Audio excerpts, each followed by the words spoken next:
Désigné lors du congrès du parti le 22 décembre dernier comme troisième président élu à la tête du PDCI-RDA, la présidentielle de 2025 en ligne de mire, le président Tidjane Thiam a tenu une communication le mardi 5 mars dernier à la maison du parti à Cocody en présence du président honoraire Alphonse Kwasi Kwapliboni et toutes les instances dirigeantes du dit parti. Communication portant attribution du vice-président aux représentants du président du parti et des membres des cellules d'appui dans tous les districts de la République de la Côte d'Ivoire afin de s'assurer la reconquête du pouvoir d'État en 2025.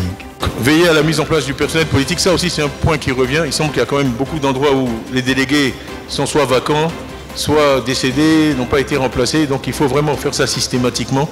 Et ça va être la responsabilité dans chaque district que les effectifs soient au niveau où on les attend, que tous les postes soient occupés, s'assurer qu'on enrôle le maximum de gens, qu'ils ont des papiers, qui peuvent exercer leurs droits civiques et voter, et choisir, en tout cas en 2025, le président du pays et ensuite les autres structures de direction du pays.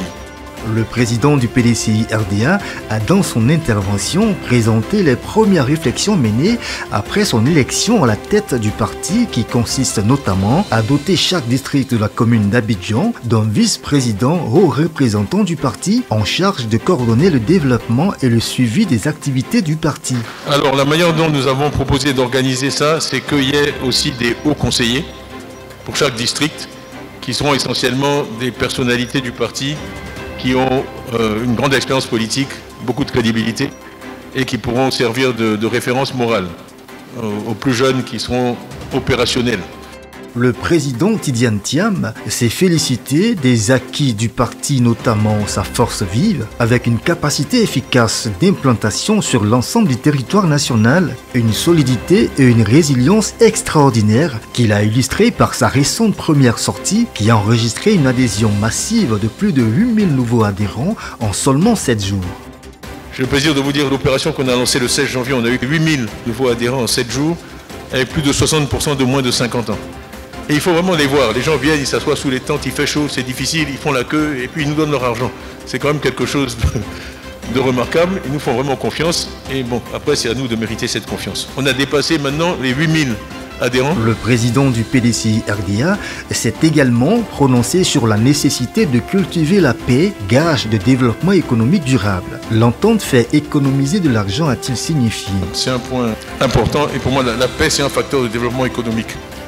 Surtout si on est un pays pauvre, aller dépenser son argent sur des armes qui coûtent très cher, qui ont été produites par les pays développés et les rendre encore plus riches, ce n'est pas une bonne stratégie. Donc la paix, c'est ce qui permet de ne pas avoir à faire ce genre de dépenses. Donc c'est une stratégie intelligente. Ce n'est pas juste un principe, c'est une nécessité. Si on veut contrôler son destin et pas dépenser tout le peu de ressources qu'on a en armes et en moyens de défense. Et pour ça, c'est un discours qu'il faut tenir aussi aux autres pays. Quand le président Oufoué a fait le conseil de l'entente, ce n'était pas un hasard.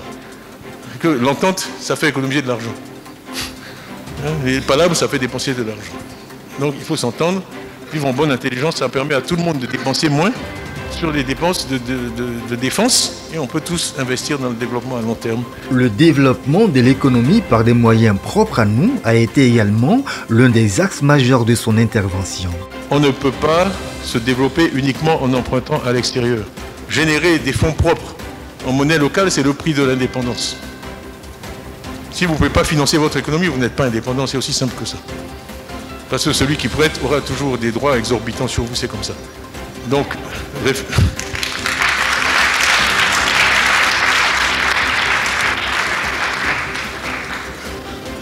développement de l'épargne et de ressources à long terme générées dans et par l'économie nationale.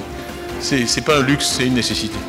Le président du PDCI-RDA, Tidjane Thiam, a à la fin de son intervention signifié que son objectif majeur en prenant la tête du PDCI-RDA, c'est de réconcilier le parti et aboutir à un dispositif de rapprochement des militants et militantes qu'il a encouragé et envoyé en ordre de bataille pour la rédemption de la magistrature suprême 25 ans après. Jamais notre parti n'a été aussi prêt, s'est-il exprimé. Ce que peut-être vous percevrez là-dedans, c'est vraiment le travail en équipe. Ce que j'essaie de faire, c'est de mettre en place des équipes. Pas comment dire ça, des monarchies.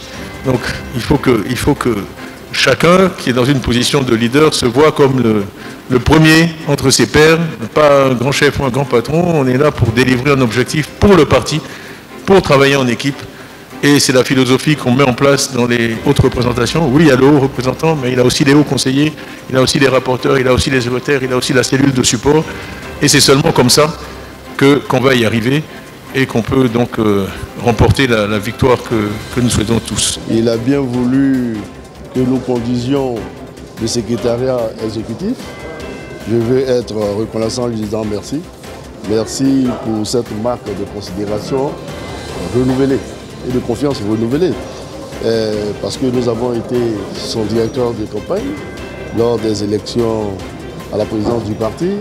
Il ne s'est pas arrêté là, il nous a nommé après coordinateur du comité de transition et aujourd'hui secrétaire exécutif en chef.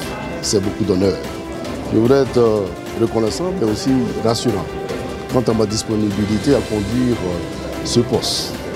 Vous imaginez que je suis très content d'avoir été renouvelé comme porte-parole. Je sais que ça ne va pas plaire à beaucoup de gens, mais ça plaira aussi à beaucoup d'autres gens. Et ce qu'il faut voir, c'est que nous avons un nouveau président, suite au décès du président Bédié, qui s'est basé sur l'analyse profonde de la structuration de notre parti, tel qu'il était, qui certainement a des avantages, qui couvrent l'ensemble du pays, mais qui relève un certain nombre de, je ne dirais pas de faiblesses comme il a dit, mais d'opportunités d'amélioration, comme il a dit. Donc à partir de ça, il adapte l'organisation par rapport au diagnostic fait, conformément au test de notre parti qui permet au président d'adapter, chemin faisant, les organisations et de créer des organes qui lui permettent d'amener notre parti à l'objectif. Nous voudrons aussi profiter pour lui dire merci pour la confiance qu'il a placée en nous. Voilà, pour notre maintien au secrétariat exécutif. Nous allons nous atteler à donner le meilleur de nous-mêmes pour que la cohésion ne soit pas qu'un seul mot, mais qu'elle soit matérialisée